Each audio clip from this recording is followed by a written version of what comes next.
16 দফা দাবিতে আগামী 1 জানুয়ারি থেকে অনির্দিষ্টকালের জন্য রেশন বন্ধ কর্মসূচির ডাক দিয়েছেন সুলভ মূল্যের দোকান মালিকরা। সারা ভারত সুলভ মূল্য ব্যবসায়ী ফেডারেশনের আহ্বানে সারা অসম সুলভ মূল্যে ব্যবসায়ীর সংস্থার সহযোগিতায় কেন্দ্র সরকারের বিরুদ্ধে রেশন বন্ধ কর্মসূচির ডাক দিয়েছেন ডিলাররা। এই বন্ধ কর্মসূচিকে সফল করে তুলতে শিলচর রংপুরে ডিলারদের এক বিশাল সভা অনুষ্ঠিত হয়েছে। এতে উপত্যকার 3 জেলার সহস্রাধিক প্রতিনিধি সামিল ছিলেন। এই সভায় 16 দফা দাবিতে সরব হন ডিলাররা। ইতিমধ্যেই দাবিগুলো পেশ করা হয়েছে কেন্দ্র সরকারের উদ্দেশ্যে। ডিলারদের সাফ কথা, যতক্ষণ না পর্যন্ত সরকার দাবিগুলো মেনে নেবে ততক্ষণ তাদের আন্দোলন কর্মসূচি তারা চালিয়ে যাবেন। মূল বিষয় ছিল যে আমাদের সুলভ মূল্য দোকানি অল ইন্ডিয়া ফেডারেশন যে একটা স্ট্রাইক আহ্বান করেছেন, যা আমরা 1 তারিখ থেকে সরকারের কাছে কিছু দাবি রেখে যে দাবিগুলি পূরণ না হলে আগামী 1 জানুয়ারি থেকে আমরা অনির্দিষ্টকালের জন্য আমরা গ্রাহকদের আমরা কনজিউমারকে কোনো ডিস্ট্রিবিউশন করব না। সেই পরিপ্রেক্ষিতে আজকের সভায় সিদ্ধান্ত গ্রহণ করা হয় যে সবাই সম্মিলিত বলে কাছাড়ের এবং করিমগঞ্জ হাইলাকান্দির কেউ আমরা 1 তারিখ থেকে কোনো সমাবেশ ফেয়ার প্রাইস হবে আমরা কোনো কনজিউমারকে আমরা ডিস্ট্রিবিউশন করব না। পরবর্তী যতদিন পর্যন্ত যদি সরকারের সঙ্গে কোনো আলোচনার মাধ্যমে যদি গুয়াহাটি এবং আসাম আমাদের যে ঊর্ধ্বতন ডিলারশিপের যে ঊর্ধ্বতন কর্তৃপক্ষ আছেন ওনাদের সঙ্গে যদি কোনো আলোচনার মাধ্যমে কোনো রফা হয়, সরকার যদি আমাদের দাবি মানে তো পরবর্তীতে এটা জানানো হবে। কিন্তু বর্তমানে আজকের দিনে আমরা সর্বসম্মতক্রমে সিদ্ধান্ত নেওয়া হয়ে গেছে যে আমরা 1 তারিখ থেকে কোনো সুলভ মূল্যের দোকানে আমরা রেশন ডিস্ট্রিবিউশন করব না।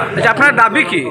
আমাদের দাবি হলো আমাদের ন্যূনতম একটা বেতন ধার্য করা 50,000 টাকা এবং আমাদের যে 2 দিন পরে পরে আজকে এটা করা এবং গ্রাহকদের যে একটা অসুবিধার সৃষ্টি করা হচ্ছে আজকে 25 তারিখ 10 তারিখ থেকে 16 তারিখ কালকে 1 তারিখ থেকে গ্রাহকরা এসে আমাদের উপর গরম হয়, সেই সব বিভিন্ন বিষয় নিয়ে আজকের এই দাবি, বিশেষ করে অল ইন্ডিয়া ফেডারেশনের যে দাবি সেই দাবিটার মুখ্য হলো আমাদেরকে একটা সরকারি আমাদের যে কমিশন সেই কমিশনকে অবিলম্বে সব দিয়ে দেওয়া বকেয়া এবং আমাদেরকে একটা মান্থলি সিস্টেমের আমাদের যে বেতন সবাই পাচ্ছে সব সরকারি কর্মচারীরা সেইভাবে আমাদেরকে ন্যূনতম 50,000 বেতন দেওয়ার জন্য আমাদের এই দাবি। সবাই আগামী 1 জানুয়ারি থেকে অল ইন্ডিয়া ফেয়ার প্রাইস ফেডারেশনের পক্ষ থেকে এবং সেই সাথে আসাম কোঅপারেটিভ এজেন্ট অ্যাসোসিয়েশনের পক্ষ থেকে আমরা যে বন্ধ ঘোষণা করা হয়েছে সেই বন্ধকে সফল করে তুলতে আমাদের পরবর্তী পদক্ষেপ গ্রহণ করার জন্য আলোচনা হয়।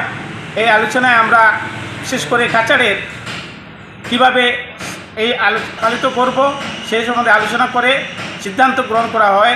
আমরা কোনো এজেন্ট কোঅপারেটিভের হোক বা শিলচর হোলসেল কোঅপারেটিভের হোক আমরা মেমো কাটব না, মাল লিফটিং করব না এবং বিতরণ করব না।